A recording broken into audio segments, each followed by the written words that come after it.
Olá, tudo bem com você? Vamos continuar a estudar redação? Você tem treinado na sua casa? Não se esqueça de que o treino é essencial para que você faça uma boa redação no seu vestibular. Combinado?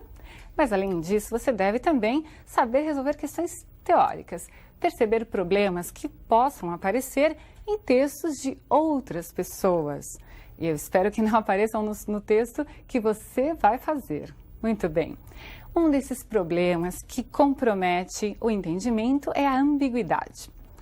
Ambiguidade significa o duplo sentido. Às vezes, ambi significa duplo, mas às vezes é possível até, dentro de um contexto, ler de 2, 3, se eu exagerar, em 4 formas diferentes. Então, vamos ver uma definição de ambiguidade, tentando aí, fazer com que você possa se direcionar para os casos ambíguos que encontrar à sua frente. Esses casos de ambiguidade vão aparecer em questões teóricas, Às vezes para que você reescreva textos, outras vezes para que você só identifique onde ela está presente. Leamos a definição. É o que se pode entender em mais de um sentido. Tudo bem? Então, ambi significa 2, mas como eu disse, às vezes em mais de 2, 3 sentidos, quem sabe?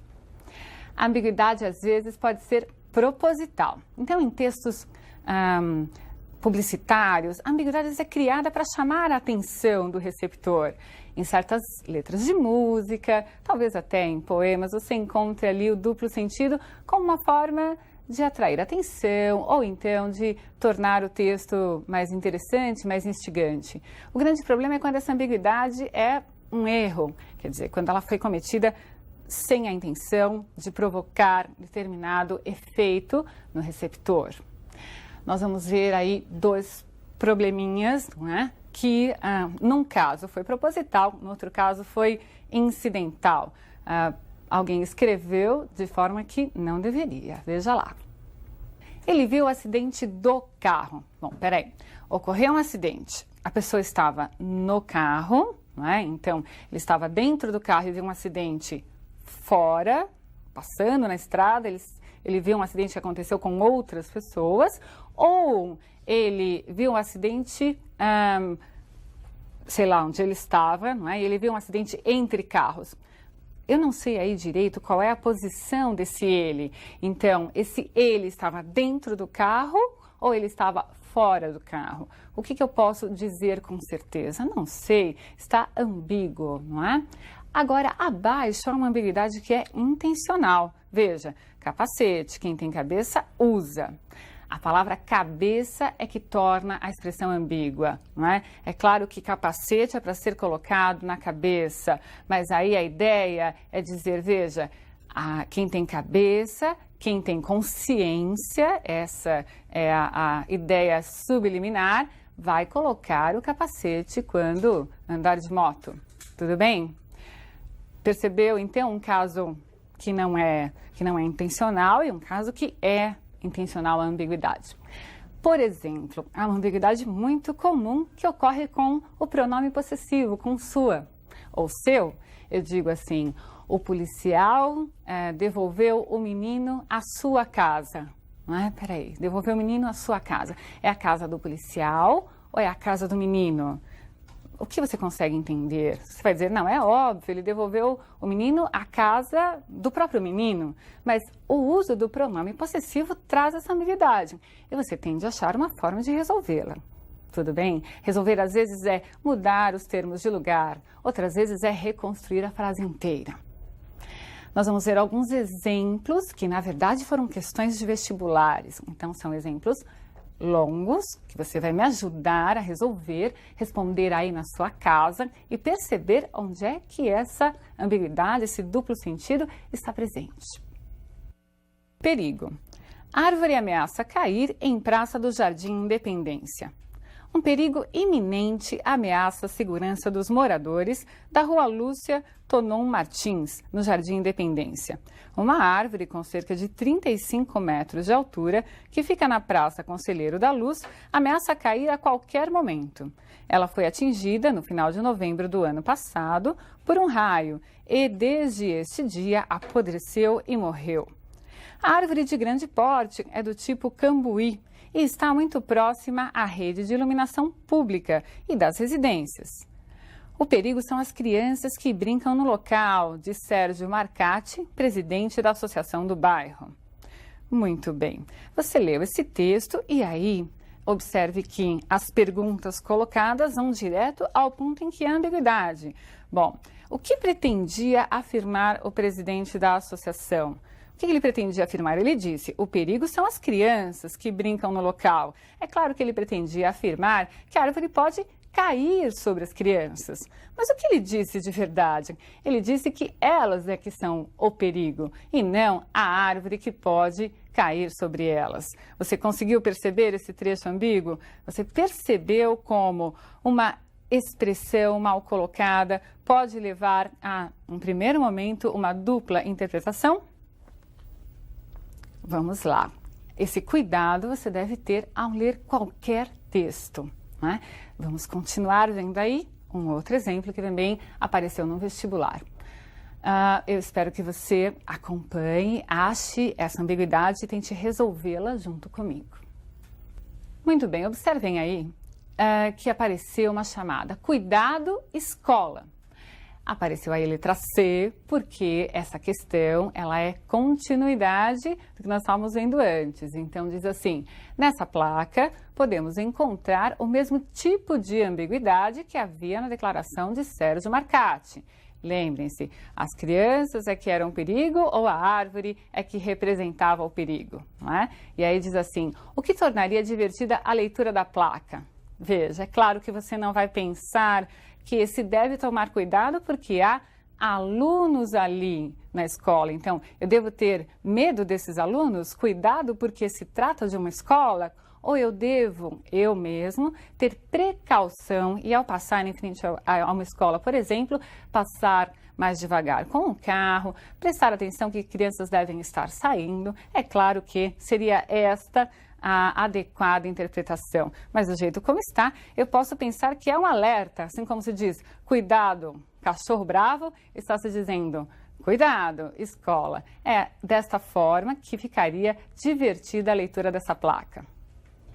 Percebeu? Você pode pensar, mas o contexto sempre resolve. O contexto sempre resolve, mas deve haver o cuidado para que, dentro do contexto, você não cometa esses deslizes. Como eu disse, a não ser que haja a intenção de fazer o texto ambíguo, tornar ali no texto, não é?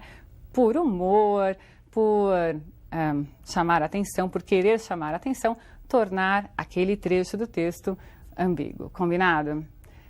Vamos lá a mais um exemplo que também foi questão de vestibular. Você vai perceber que o texto é um pouco longo. Bom, no vestibular você terá textos longos para ler e terá pouco tempo para fazer essa leitura. Então acompanhe comigo.